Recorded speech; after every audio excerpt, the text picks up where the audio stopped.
শুভেচ্ছা সবাইকে। আজকে আমাদের আলোচনার বিষয় হলো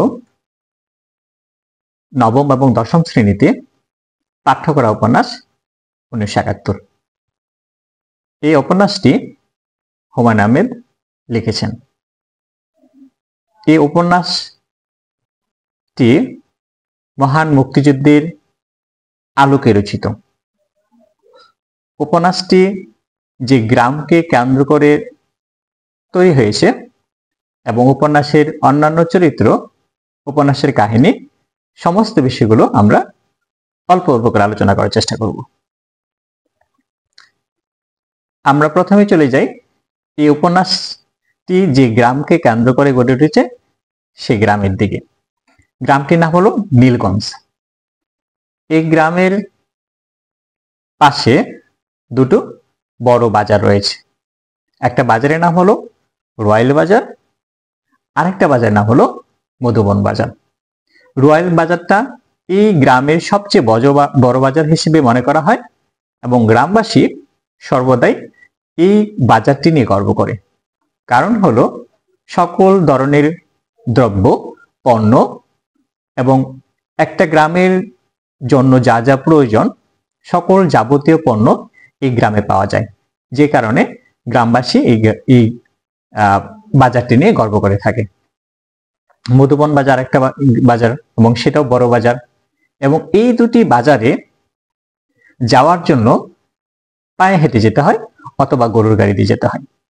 শীতকালে সেখানে যাওয়ার জন্য গরুর গাড়ি বা পায়ে হেঁটে যাওয়ার ব্যবস্থা থাকে, কিন্তু বর্ষাকালে সেখানে হাঁটা ছাড়া কোনো উপায় থাকে না। কারণ বর্ষাকালে প্রচুর কাদা হয়ে যায়, মানুষের জীবনযাত্রা খুব কষ্টকর হয়। এই গ্রামের চারপাশে জলরাশি রয়েছে এবং এই গ্রামের অদূরে একটা বন রয়েছে।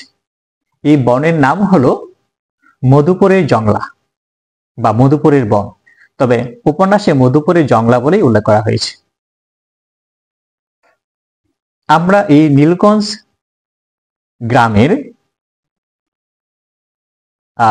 চরিত্রগুলো বা গুরুত্বপূর্ণ চরিত্রগুলো নিয়ে একটু পরিচিত হয়ে আসি, কারণ উপন্যাসটা বুঝতে হলে বা উপলব্ধি করতে হলে এই চরিত্রগুলো জানা আমাদের অত্যাবশ্যকীয়। এই নীলগঞ্জ গ্রামের 30 থেকে 40টা ঘরের বসবাস বা 30 থেকে 40টি পরিবার বসবাস করে। এই গ্রামের একমাত্র অন্ধ ব্যক্তির নাম হলো মীর আলী। তার বয়স 70। তার ছেলের নাম হলো বদিউজ্জামান। গ্রামবাসী এবং মীর আলী তাকে বদি বলেই ডাকে। তার স্ত্রীর নাম হলো অনুফা। বদিউজ্জামান এবং অনুফার একমাত্র কন্যার নাম হলো পরিবান। একটা চরিত্রের নাম হলো এজাজ আহমদ বা এজাজ আহমেদ। সে ক্ষুদ্র বাহিনীর অধিনায়ক। পূর্বে কাবুল একাডেমির ক্যাডেট ছিলেন। বাড়ি পাকিস্তানের পেশোয়ারে। গ্রামের নাম ছিল রেশুয়া। বর্তমানে পাকিস্তান সেনা সদস্য হিসেবে বাংলাদেশে অবস্থান করছে। এই গ্রামের সবচেয়ে ধনী ব্যক্তির নাম হলো জয়নাল মিয়া। আরেকটা চরিত্র হলো চন্দ্রকান্ত সেন।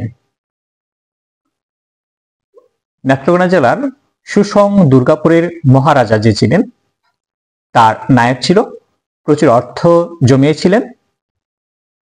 পরবর্তীতে তার প্রজন্ম সেই অর্থ ধরে রাখতে পারেনি বা তার সেই অর্থ খুঁজে পাওয়া যায়নি, এরকম একটা অবস্থার কথা বলা হয়েছে।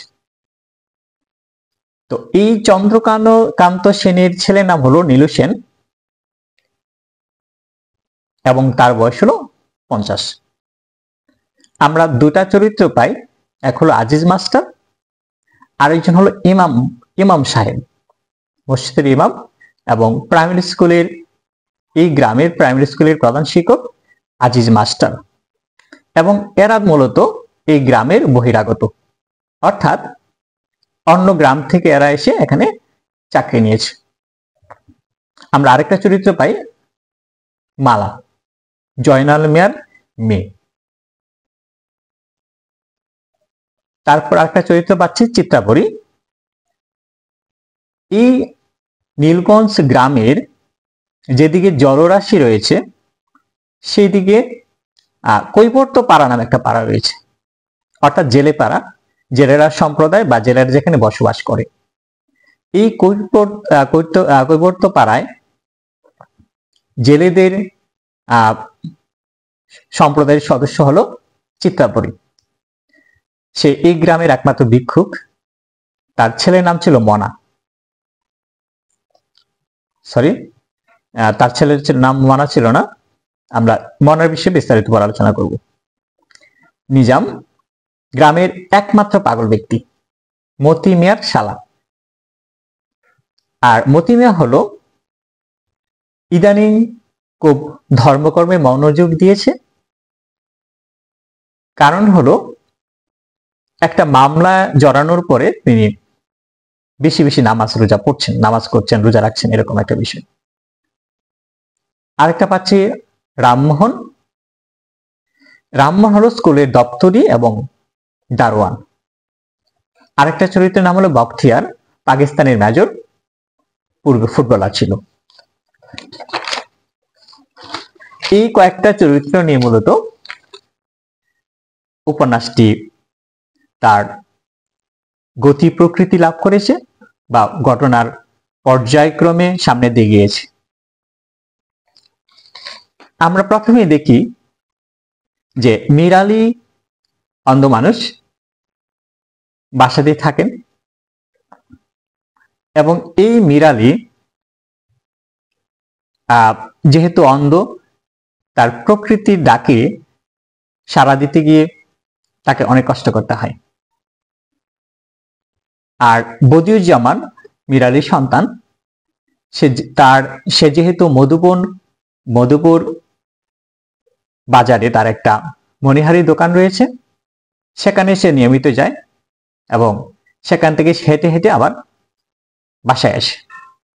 যেহেতু সারাদিন সে দোকানে থাকে, পরিবারের দায়িত্ব পালন করাটা তার জন্য একটু কষ্টকর, বা তার বাবার যত্ন নেওয়াটা কষ্টকর। সুতরাং এই মীর আলী রাতের বেলা যখন তার প্রকৃতির ডাকে সাড়া দেওয়ার প্রয়োজন হয়, তখন কিন্তু ডাকে বদিউজ্জামান বলে ডাকে। তো বেশিরভাগ সময় বদিউজ্জামানের স্ত্রী অনুফা তাকে বাহিরে নিয়ে যান। এইভাবেই তাদের প্রতিদিনের কার্যক্রম চলে এবং এই মীর আলীর কোলে বসে থাকে পরিবানু। এবং তারা যখন একদিন রাতের বেলা প্রকৃতির ডাকে যখন সাড়া দিয়ে মীর আলী বের হন, তখন ওই রাতের বেলায় মূলত এই গ্রামে সেনাবাহিনী ঢুকে এবং এই সেনাবাহিনী মীর আলী যেহেতু চোখে দেখে না, একটা সময় চোখে দেখতো এবং চোখে আলো পড়লে হলুদ কিছু একটা দেখতে পেত। এই গ্রামে সেনাবাহিনী ঢোকার পরে সেনাবাহিনীর পায়ের আওয়াজ শুনে মীর আলী কিন্তু বলেছে যে কারা এসছে গ্রামে। তার চোখে কিন্তু টর্চ লাইট ধরা হয়।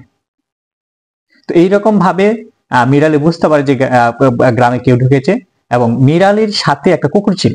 কুকুরটা ঘেউ ঘেউ শব্দ করে এবং এই কুকুরটা দৌড়াতে দৌড়াতে যায় তাদের পিছনে এবং কিছুক্ষণ পরে আবার এসে বসে।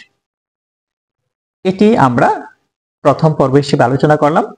বাকি পর্বটুকু আমরা পরে আলোচনা করব। ধন্যবাদ সবাইকে।